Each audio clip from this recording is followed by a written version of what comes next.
નમસ્તે વિદ્યાર્થી મિત્રો, હવે આપણે જે તે કઈ પોર્શન ભણવાનો છે એ સુકોષ કેન્દ્રીય કોષ માટેનો આ લાસ્ટ ટોપિક હશે. આના પછી આપણે જોવાનું છે આદિકોષ કેન્દ્રીય કોષ. ફાઇનલ સુકોષ કેન્દ્રીય કોષમાં લાસ્ટ ટોપિક સ્વરૂપે આપણે જોવાનું છે સૂક્ષ્મકાય અને કોષરસ કંકાલ. ક્લિયર? તો સ્ટાર્ટ કરીએ છીએ સૂક્ષ્મકાય અને કોષરસ કંકાલ. એમાં પહેલું આપણે જોઈ લઈએ સૂક્ષ્મકાય.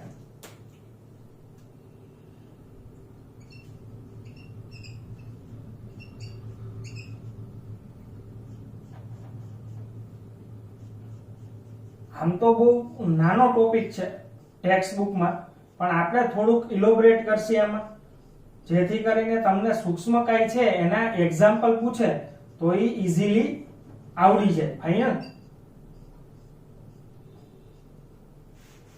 ચાલો, સૂક્ષ્મકાય શું છે પેલા તો જોઈ લે ભાઈ.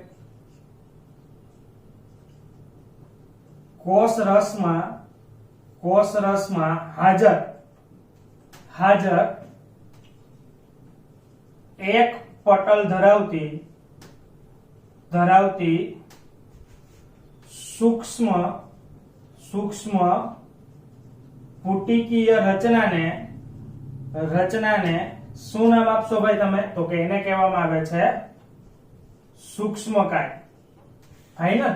સૂક્ષ્મકાય એટલે શું થશે ભાઈ? તો કે પુટિકીય રચના છે અને એકમ પટલ ધરાવે છે. એટલે આ તમારો એમસીક્યુ નો પોર્શન બની રહેશે. નેક્સ્ટ આપણે શું જોવાનું છે ભાઈ?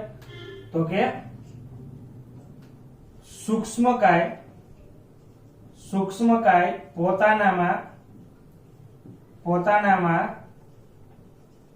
વિવિધ પ્રકારના શું ધરાવે છે ભાઈ? ઉત્સેચકો ધરાવે. ફાઇનલ? આ ઉત્સેચકો છે એને ઇંગ્લિશમાં કહેવાય એન્ઝાઇમ અને એની સંજ્ઞા થશે ઈ. ફાઇનલ? પણ ફિલહાલ યાદ રાખેલા તો કે ઉત્સેચકો ધરાવે છે. કેમાં હાજર હશે ભાઈ? તો કે સૂક્ષ્મકાય બધા સુકોષ કેન્દ્રીય કોષ ઇન્ક્લુડિંગ કયા ભાઈ? તો કે હવે તો તમને ખબર જ છે, પ્રાણી કોષ અને વનસ્પતિ કોષ માં હાજર હોય છે. ફાઇનલ? હવે આ સૂક્ષ્મકાય છે તો એની આપણે જોઈ લઈએ, એના પ્રકાર ઉદાહરણ સાથે સમજી લઈએ. પહેલું આપણે જોવાનું છે પહેલી સૂક્ષ્મકાય.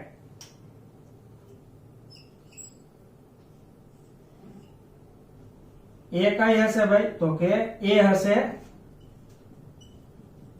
પેરોક્સિઝોમ્સ. ફાઇનલ? પહેલી સૂક્ષ્મકાય કઈ છે ભાઈ? પેરોક્સિઝોમ. નેક્સ્ટ એની અંદર આપણે શું જોવાનું છે ભાઈ? ચાલો, એ હાજર ક્યાં હશે ભાઈ?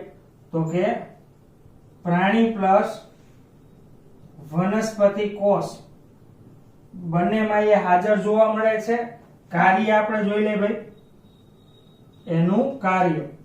તો પહેલું કાર્ય આપણે કેની અંદર જોવાનું છે ભાઈ? તો કે પ્રાણી કોષમાં.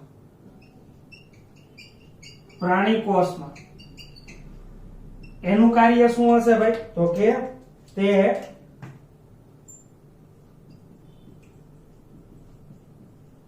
ઝેરી પદાર્થને કેવા કરશે ભાઈ? નિષ્ક્રિય કરે છે. ફાઇનલ? બીજું વનસ્પતિ કોષની અંદર એનું કાર્ય શું હશે ભાઈ? વનસ્પતિ કોષ. તો વનસ્પતિ કોષની અંદર એનું કાર્ય હશે તે ફેટી એસિડ નું શું કરે છે ભાઈ? બીટા ઓક્સિડેશન પ્રેરે છે. ફાઇનલ? અને આ જે તે કઈ વનસ્પતિ કોષની અંદર એનું કાર્ય છે એ વારંવાર એમસીક્યુ સ્વરૂપે પૂછાય. બરાબર? વારંવાર એમસીક્યુ માં આવશે. બરાબર? નીટ ટાઈપના જે એમસીક્યુ છે એમાં કે ભાઈ પેરોક્સિઝોમ્સ છે વનસ્પતિ કોષમાં શું કાર્ય કરે છે? તો કે ફેટી એસિડ નું બીટા ઓક્સિડેશન પ્રેરે છે. હવે વાત રહી બીજી પુટિકા. એ હશે ગ્લાયોક્સિઝોમ. ફાઇનલ? સેકન્ડ વન કઈ હશે ભાઈ? ગ્લાયોક્સિઝોમ. તો એનો સહેજ આપણે સ્ટડી કરી લઈએ.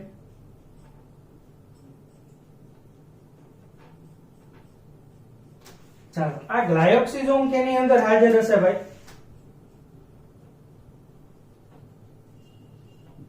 તો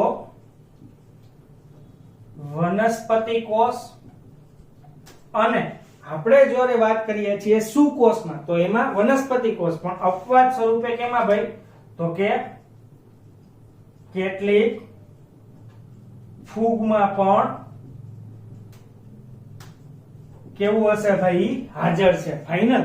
હવે વાત આપણે કરવાની છે ભાઈ, ગ્લાયોક્સિઝોમ વનસ્પતિ કોષમાં હાજર છે તો એનું કાર્ય શું થશે ભાઈ? તો કે સેકન્ડ વન આપણે જોઈ લઈએ એનું કાર્ય.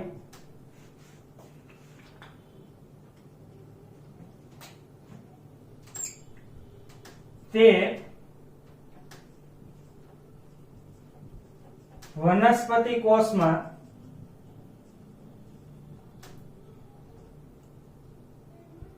અથવા તો ગ્લાયોક્સિલેટ પથ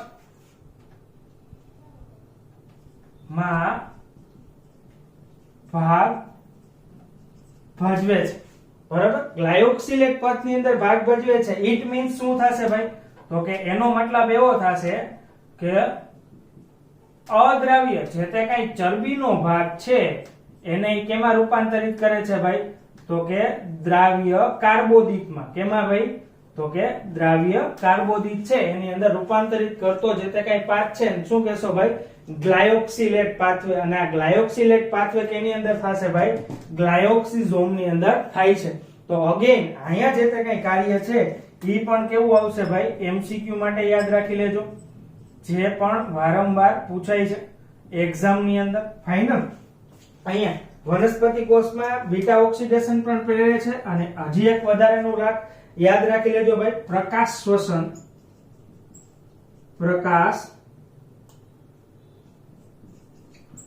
શ્વસન સાથે સંકળાયેલી અંગિકા છે. ફાઇનલ. આ બંને એમસીક્યુ માં પૂછાય છે. આ નીટ એમસીક્યુ ની અંદર હશે અને આ પણ નીટ ટાઈપના એમસીક્યુ ની અંદર હશે. હવે આવે છે થર્ડ જે તે કઈ સૂક્ષ્મકાય છે ઈ કઈ હશે ભાઈ? તો કે સ્ફેરોઝોમ. કઈ હશે ભાઈ? તો કે થર્ડ વન આપણે જોઈ લઈએ.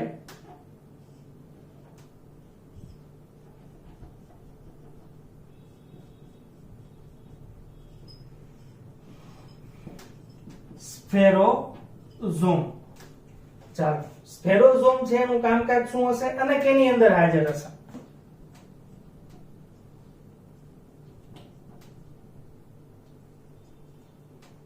વનસ્પતિ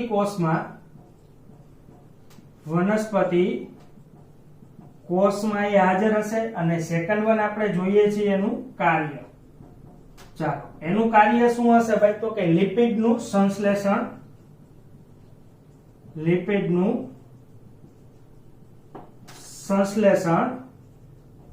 કરે છે. ફાઇનલ. સ્ફેરોઝોમ. તો આ હતી ત્રણ અંગિકાઓ સૂક્ષ્મકાય કઈ કઈ છે?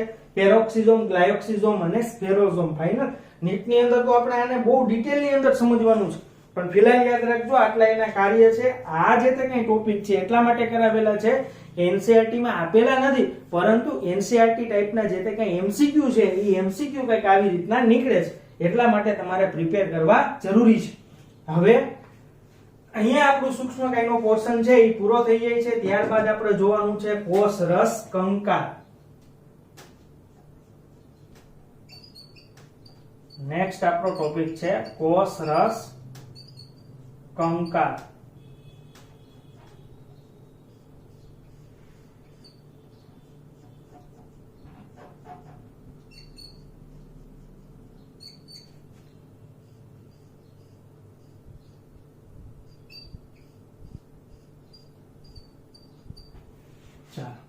હવે કોષરસ કંકાલ છે એને આપણે કઈ રીતના ડિફાઇન કરશી ભાઈ?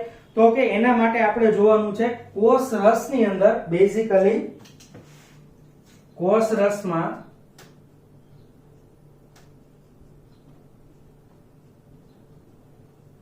હાજર તંતુમય પ્રોટીનની જાળીઓ જેવી રચનાને શું કહેશો તમે ભાઈ? તો કે એને કહેવાય કોષરસ કંકાલ કહેવાય. ફાઇનલ. હવે પછીનું છે એ કઈ ટેક્સ્ટ બુક ની અંદર આપેલું છે નહીં, પણ ઇંગ્લિશ મીડિયમ ની જે એનસીઈઆરટી ટેક્સ્ટ બુક છે એની અંદર આપેલું છે. ક્લિયર? તો આપણે જોવાનું છે ભાઈ કે એના ઘટકો કયા કયા છે ભાઈ? તો કે એના ઉદાહરણ કોષરસ કંકાલ છે, એના ઉદાહરણ 3 છે. ધ્યાનથી સાંભળજો કયા કયા હશે ભાઈ? તો કે પહેલું સૂક્ષ્મ નલિકા. પહેલું હશે સૂક્ષ્મ નલિકા. એને તમે શું કહેશો ભાઈ? તો કે એને નામ અપાય માઇક્રો ટ્યુબ્યુલ્સ, અને શોર્ટ ફોર્મમાં એને શું કહેશો ભાઈ તમે? MTS. ફાઇનલ. બીજું મધ્યવર્તી તંતુ. ફાઇનલ. હવે મધ્યવર્તી તંતુને શું કહેવાય ભાઈ? તો કે ઇન્ટરમીડિયેટ ફિલામેન્ટ્સ. ફાઇનલ. અને શોર્ટ ફોર્મમાં એને શું નામ આપો છો ભાઈ? IFS. ફાઇનલ. થર્ડ, ત્રીજું એનું ઉદાહરણ કયું થઈ જશે ભાઈ? તો કે સૂક્ષ્મ તંતુઓ. ક્લિયર? અગેન શું કહેશો ઇંગ્લિશમાં એને તમે ભાઈ? તો કે માઇક્રો ફિલામેન્ટ્સ. ફાઇનલ. અને શોર્ટ ફોર્મમાં શું નામ આપશો ભાઈ એને? તો કે MFS. ફાઇનલ. ક્લિયર? તો આ થઈ જશે કોષરસ કંકાલના ઉદાહરણ. ફાઇનલ. એમાં સૂક્ષ્મ નલિકા છે ઈ શેની બનેલી હશે ભાઈ? તો કે ઈ એમસીક્યુ માં યાદ રાખવું, બધા જ પ્રોટીનના બનેલા ઘટક છે, પણ સૂક્ષ્મ નલિકા કયા પ્રોટીનનું બનેલું હશે એવું પૂછે તો તમારે શું લખવાનું ભાઈ? ટ્યુબ્યુલિન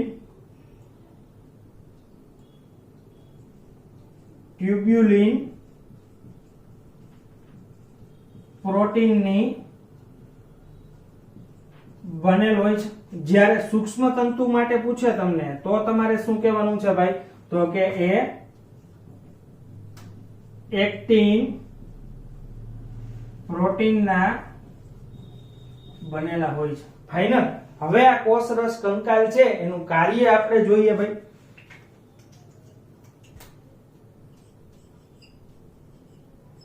એનું કાર્ય પહેલું અને ઇમ્પોર્ટન્ટ વર્ક એનું શું હશે ભાઈ? તો કે કોષ નો આકાર જાળવવામાં મદદ કરે.